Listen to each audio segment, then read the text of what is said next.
বেলাল, এটা কেমন জুলুম, কতদিন হলো তোমার কণ্ঠের আজান শুনি না। বেলাল রে, তোর কি মন চায় না আমি নবীর জিয়ারতে আসতে? বেলাল আয়, আমি নবীর জিয়ারতে আয় রে বেলাল আয়, কতদিন হলো তোমার কণ্ঠের আজান শুনি না।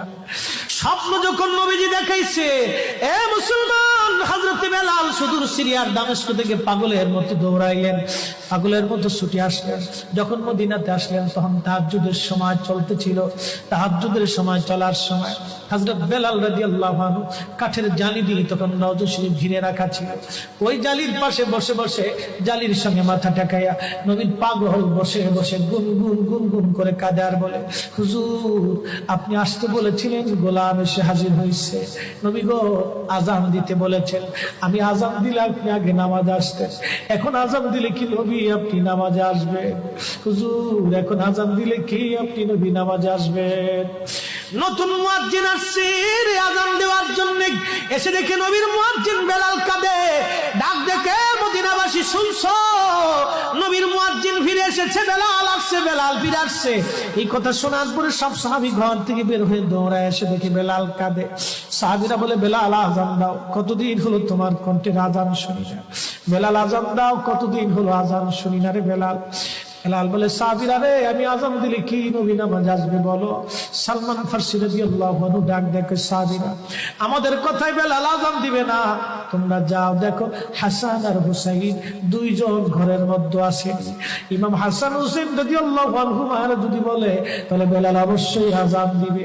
সালমান ফারসির পরামর্শে সাহাবীরা দৌড়ায় গেলেন। বর্তমান 7 নম্বর গেট বাবুস সালাম বরাবর একটা মসজিদ আছে, মসজিদে আলী। এটাই ছিল হযরত ফাতেমা রাদিয়াল্লাহু আনহার বাড়ি। এই বাড়িতে দৌড়াই যাওয়ার পরে ইমাম হাসান হুসাইন রাদিয়াল্লাহু আনহুমা দুইজনকে নিয়ে আসা হলো। দুইজনকে নিয়ে আসার পরে হযরত ইমাম হাসানকে দেখতে আমার নবীর মতো দেখা যাইতো, চেহারাটা রাসূল করিমের চেহারার মতো ছিল।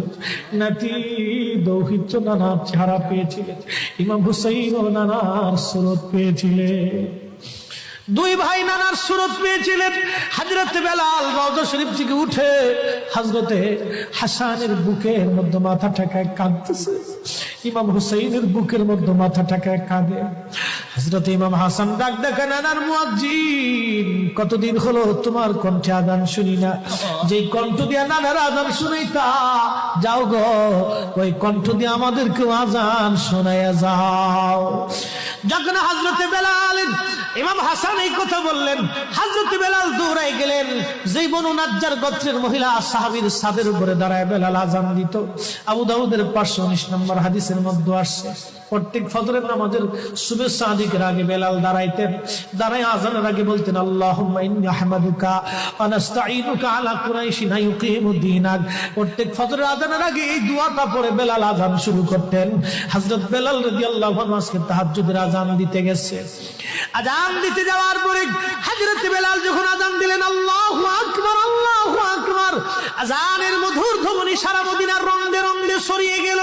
মদিনার ঘর থেকে সব সাহাবী বের হয়ে দৌড় মারছে। আবার যখন বলেন আল্লাহু আকবার, আল্লাহু আকবার, সব সাহাবী, মহিলা, বৃদ্ধ, বনিতা ঘর থেকে বের হয়ে দৌড় মারছে।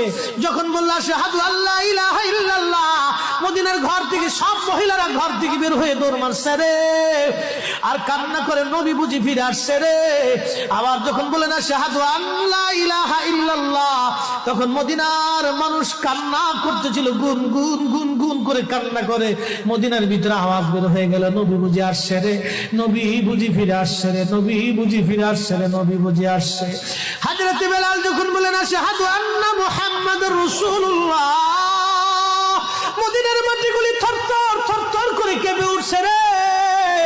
মদিনার মানুষের কান্না বেড়ে গেল। হযরত বেলাল অজ্ঞান হয়ে জমিনের মধ্যে পড়ে গেলেন, তিনি বেহুশ। নবীর আশিক বেহুশ হয়ে গেলেন। বেলালের মতো আশিক যদি আমরা হইতাম, এ দুনিয়ায় নবীর দেখা পাইতাম, এ দুনিয়ায় নবীর দেখা পাইতাম।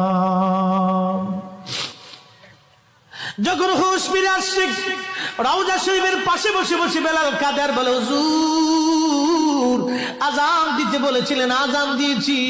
হুজুর আমি আজান দিলে আগে নামাজে আসতেন, আজকে আজান দিলাম আপনি হুজুর আসেন নাই।